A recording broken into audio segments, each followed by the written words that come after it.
ओम नमः शिवाय, हर हर महादेव, जय महाकाल। हम आपके लिए भगवान शिव से हमेशा आग्रह करते हैं कि आपका जीवन सुखमय हो और आपकी इच्छा मनोकामना पूर्ण हो। आज का यह दीपक प्रज्वलित का उपाय आप करके अपने जीवन की सारी दिक्कतों को आसानी से समाप्त कर सकते हैं। यह उपाय क्यों इतना ज्यादा खास है, आपको अच्छी तरीके से बता देते हैं। यह एकमात्र उपाय करने से आपकी सोई हुई किस्मत जाग जाएगी और आपके घर में माता लक्ष्मी का वास हो जाएगा। यह उपाय इतना ज्यादा खास है, कई माताएं बहनें अपने घर की धन से जुड़ी समस्या को समाप्त करने के लिए करती हैं। तो आप भी यह उपाय करके आप अपने घर की सारी दिक्कतें, सारी परेशानियों को आसानी से समाप्त कर सकते हैं। यह दीपक प्रज्वलित का बहुत ही विशेष उपाय है। यह उपाय आप किसी भी दिन शाम में कर सकती हैं। तो आपको यह उपाय कैसे करना है, कहाँ करना है, इसकी सही विधि क्या है, हम आपको अच्छी तरीके से बताएंगे और समझाएंगे भी। तो इस वीडियो को आप बेहद ध्यान से देखें और पूरा देखें। बताने से पहले आपको बता दें, अगर आप भोलेनाथ के सच्चे भक्त हो तो इस वीडियो को जरूर लाइक कर दें और चैनल को सब्सक्राइब करके बेल आइकन दबा लें। आपको इस उपाय के लिए सबसे पहले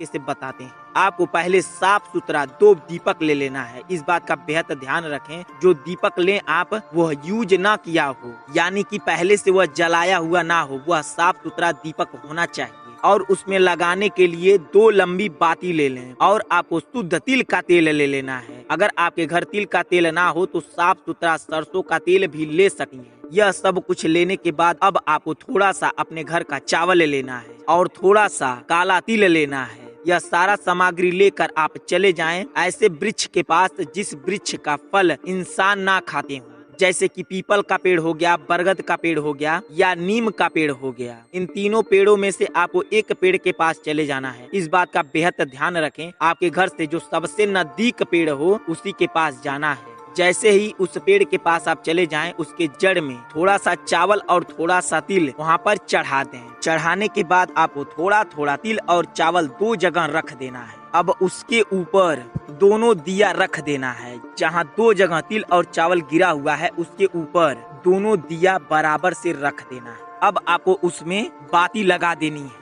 बाती लगाने के बाद आप जो तेल लेकर गई हैं, चाहे सरसों का चाहे तिल का, उसमें थोड़ा थोड़ा डालकर 3 बार आपको एक मंत्र जपना है। वह कौन सा मंत्र है, आप बेहद ध्यान दें। ओम सर्पकुंडेश्वर नमः, ओम सर्पकुंडेश्वर नमः, ओम सर्पकुंडेश्वर नमः। 3 बार आपको यह मंत्र बोलकर दोनों दिए को जला देना है। अब आपको थोड़ा सा तिल और चावल एक दिए पर उसके गोल गोलाई में उस तिल और चावल को गिरा दें। गिराने के बाद जिस दिए पे आप गोल गोल गिराई हैं उस दिए को वहीं रहने दें और जिस दिए पे आप नहीं गिराई हैं उस दिए को ले लें। उस दिए को लाकर अपने घर के मेन दरवाजे पर, इस बात का बेहद ध्यान रखें, जब दिया लाएं तो रास्ते में बुतना नहीं चाहिए और लाकर अपने घर के मेन दरवाजे के उत्तर साइड आपको उस दिए को रख देना है। और इस बात का बेहद ध्यान रखें, जो दिए की बाती है वो आपके घर के तरफ होनी चाहिए, वो दिए की बाती घर के बाहर तरफ नहीं होनी चाहिए। इतना करने से आपका यह पहला उपाय पूर्ण होगा। अगर यह उपाय आप विधि पूर्वक कर लेंगे तो आपके घर से अगर धन से जुड़ी कोई भी समस्या है, कोई भी दिक्कत है, वह शीघ्र ही और जल्दी ही समाप्त हो जाएगी।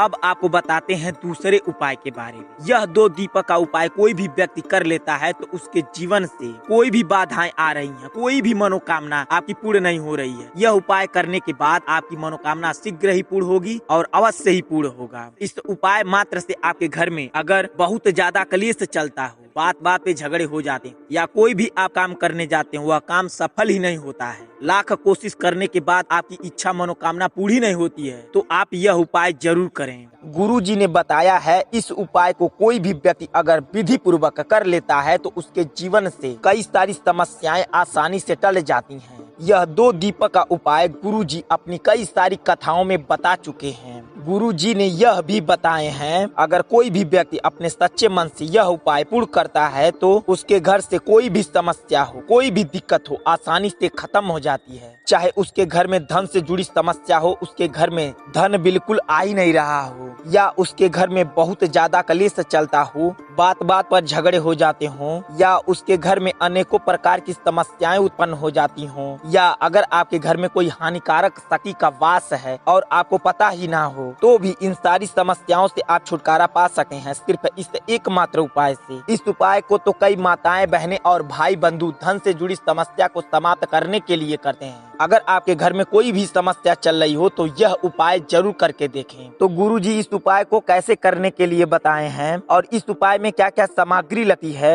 आपको विधि पूर्वक अच्छे तरीके से बताएंगे। तो आप इस वीडियो को बेहद विस्तार से देखें और पूरा देखें ताकि आपको यह उपाय करते वक्त आपसे कोई भी दिक्कत और गलती ना हो। तो आपको यह उपाय कैसे करना है चलिए आपको बताते हैं। आपको सबसे पहले थोड़ा सा काला तिल ले लेना है और साफ सुथरा तिल का तेल ले लेना है। इन दोनों सामग्रियों के साथ साथ आपको एक मिट्टी का दिया लेना है और आपको एक बाती ले लेनी है। इन सारी सामग्रियों को लेकर आप माता तुलसी जी के पास चले जाएं। अगर आपके घर में माता तुलसी जी ना हो तो उसके लिए भी हम आपको बताएंगे कि आप यह उपाय कहाँ करेंगे और उसको कैसे करेंगे। तो इसलिए इस वीडियो को बेहद ध्यान देखें और पूरा देखें। जब आप माता तुलसी जी के पास चले जाएं तो सबसे पहले आपको क्या करना है, सबसे पहले आपको काला तिल थोड़ा सा माता तुलसी जी के जड़ में डाल दें। तिल डालने के बाद आपको हाथ जोड़कर आंख बंद करके माता जी से आपको अपनी सारी दिक्कतें बता देनी है। अगर आपको कोई दिक्कत है तो उनको बता देनी है। अगर आपकी कोई इच्छा मनोकामना है तो उनको बता देनी है। अगर आपका कोई काम अटका पड़ा हो तो भी उनको बता देनी है। अब आपको 2 दाना तिल लेना है और ऐसी जगह रखना है जहां आप दीपक रख सकें। 2 दाना तिल का रखने के बाद उसके ऊपर ही दीपक रखना है। इस बात का बेहद ध्यान रखें। तिल का 2 दाना आप रख दें, उसके ऊपर दीपक रख दें। उसके बाद उस दिए में तिल का तेल डालें। अब जो आपके पास बाती बची है वो उस बाती को लेकर माता तुलसी जी के जड़ को अच्छी तरीके से उसमें छुआ दें। छुआने के बाद वह बाती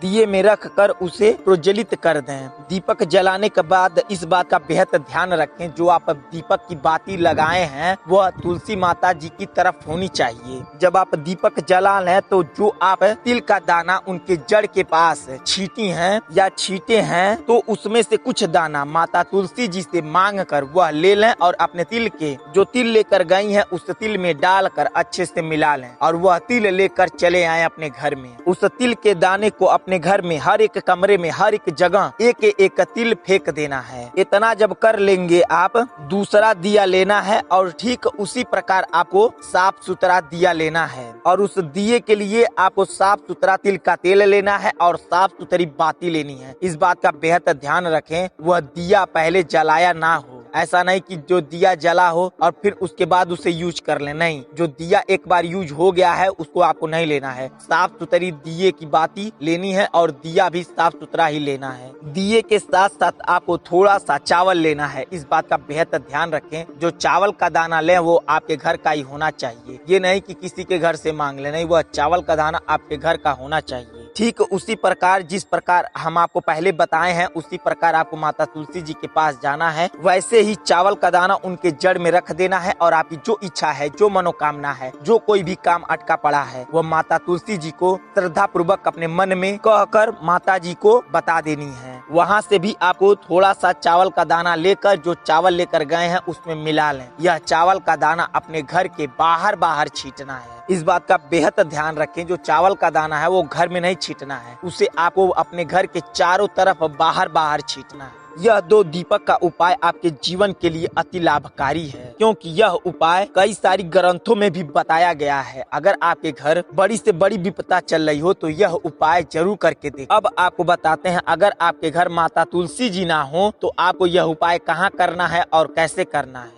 इस उपाय के लिए आपको अपने घर से सबसे नजदीक जो कोई भी मंदिर हो, चाहे किसी भी देवी देवता का मंदिर हो, आपके घर से जो सबसे नजदीक पड़ता हो उस मंदिर के पास चले जाएं। उस मंदिर से सबसे नजदीक जो फल देने वाला पौधा हो, जो फल देने वाला पेड़ हो, उस पेड़ के पास जाकर वहां पर यह उपाय कर सके। हाँ, इस बात का बेहद ध्यान रखें, जब आप मंदिर पर जाएं तो सबसे पहले जिन किसी का भी मंदिर हो, चाहे माता जी का हो चाहे भोलेनाथ का हो, आप उस मंदिर पर जाके अच्छी तरीके से पूजा पाठ कर लें। तब उसके बाद किसी भी वृक्ष के पास आप यह उपाय कर सकें।